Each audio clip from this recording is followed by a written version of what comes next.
medal represents what the country has always stood for: sacrifice. My name's on the back of it, but it doesn't mean it belongs to me. I'm just a caretaker. It didn't matter where you were from or who you were. We looked out for one another. I felt this is what a soldier's supposed to do, and I still feel that way. But this medal's not mine. That belongs to those kids who never grew up to be grandfathers. I just hold it in trust. The veteran broadcaster Paul Harvey is famous for saying there are two tangible symbols of sacrifice representing the ultimate offer of one's life for others.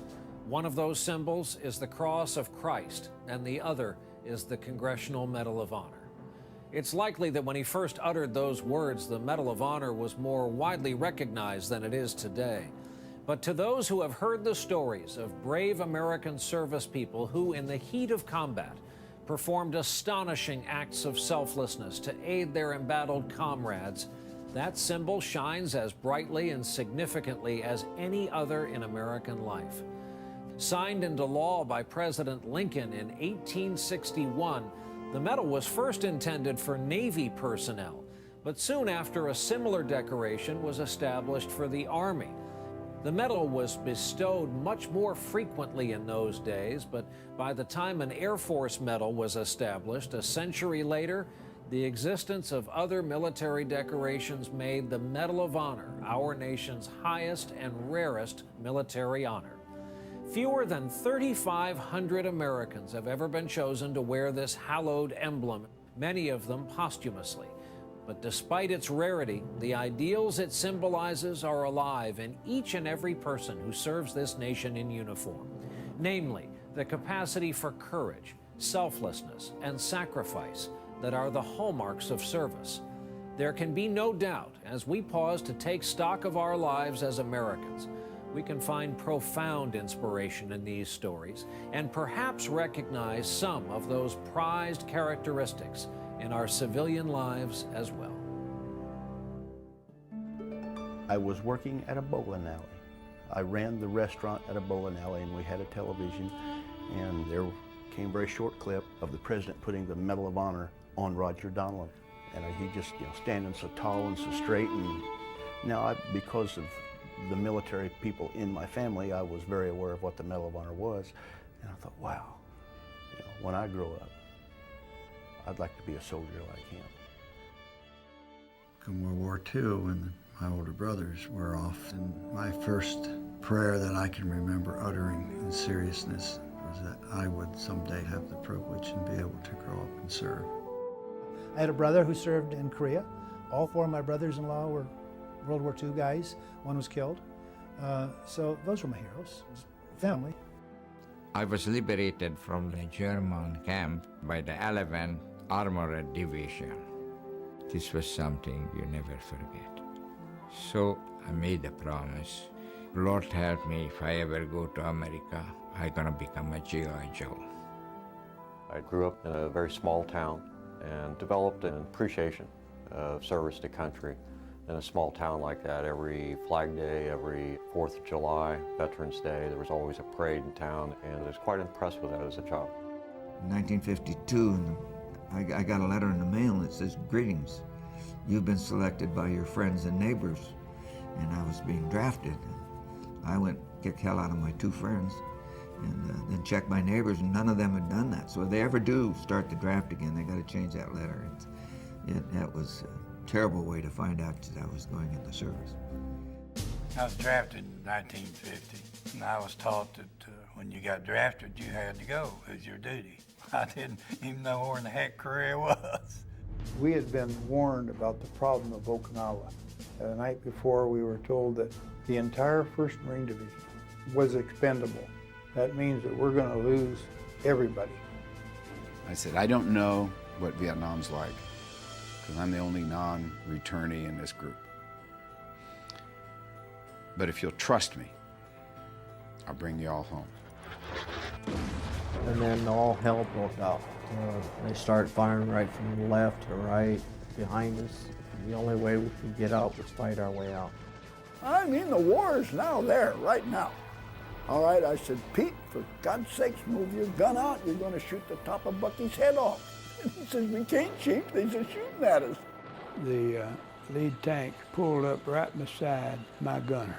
And I'm only 25 yards from him. I stood up and looked him right in the face.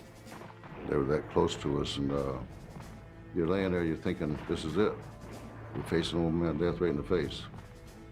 All you could hear was guys moaning, calling for their mama. Help me. There's nothing I can do. When things get really, really rough, and there's a whole lot of explosions going around you, bombs bursting in the air, and rifle, machine gun fire, all of that coming at you at one time, no one's exempt from fear. Of course you were scared. You were scared to death. But your responsibility is to lead your men into very dangerous areas on occasion, and you have no choice but to do it. I'm a 19-year-old medic, and then by that time it's seen, I don't know how many people get killed. But I took a note to myself to help others, because that's what I was, a medic. And they took, obviously, a note to come back and save me, because we were there to take care of each other. What immediately came to mind was my little brother. It was just instinct. It's what I'd been taught. You don't leave your brother. And I went and got him. I made a decision to make a wheels-up landing, crash close enough to his airplane, and pull him out of the cockpit. Somebody yelled grenade, and I looked down and fell on it. I run up and I said, come on, boy, let's get the hell out of here. I told the members of my squad to withdraw. In 4 hours, I knocked out 7 of those things. Picked up Captain Gormley in my arms and brought him back. I felt something had to be done. I didn't even think about it, just did it. Courage is not a lack of fear, which would be a lack of intelligence, but it's how you handle your fear. It's kind of like the guy that runs into a burning building. He's not really thinking of all that's going to happen to him if he does it. He just does it because it's part of who he is. I knew that if I died doing what I was doing, what better way to die? I mean, what better way for a soldier to die than to be saving the lives of his fellow soldiers? Next morning, we got everybody out, and I saw my first KIAs that were my men. And I remember thinking, I asked them to trust me, and I promised them I'd bring them home. Those 10 guys did, but I didn't. But I also learned that as a young officer, you have the opportunity, the burden and the privilege to look a young man in the eye and ask him to go do something. And they know what you're asking them to do in all likelihood means they're not coming back. And these American soldiers look in the eye and they wink and say, got it, sir. Grab their weapon and off they go. And there's nothing in life that compares to that responsibility. Nothing. Those of us that wear the Medal of Honor know that there are so many other soldiers, airmen, Marines that have done acts that just weren't recognized because there were no witnesses left. So I'm very proud to be able to wear the Medal of Honor for all of those that performed deeds far greater than I did, that no human being knows what they did. These examples of ordinary people behaving in extraordinary fashion can be inspiring, and they should be inspiring. I spent 8 months in the Philadelphia Naval Hospital recovering from my wounds, and that's where I saw heroism. Our heroes are our nurses, so the volunteers who came in and laid a hand on you and said it was going to be okay. The ones who went above and beyond and let you know that they loved you. I really believe that you'll never truly lead anybody until you learn to serve. And you'll never truly serve anybody until you learn that there's something more important than yourself. Those who know about it do appreciate it, but I don't think it's important to appreciate the medal or the living recipients. I think it's important for individual American citizens to understand how important sacrifice writ large is. And I think given the challenges that we have endured and the challenges that we are going to endure, that Americans do appreciate how much you can accomplish if you don't care who gets the credit, if you don't care if there's any recognition, And if you don't care what you do, as long as you do something positive, I think the American public does understand that. I didn't go to war to kill people. I went to war because I loved my daddy. I wanted him to be proud of me. I went to war because I loved my grandpas, and I loved my country.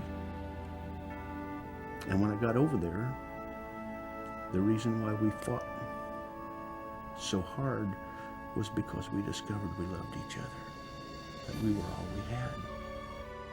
It didn't matter where you were from or who you were, we looked out for one another. And that same thing can apply to the United States of America.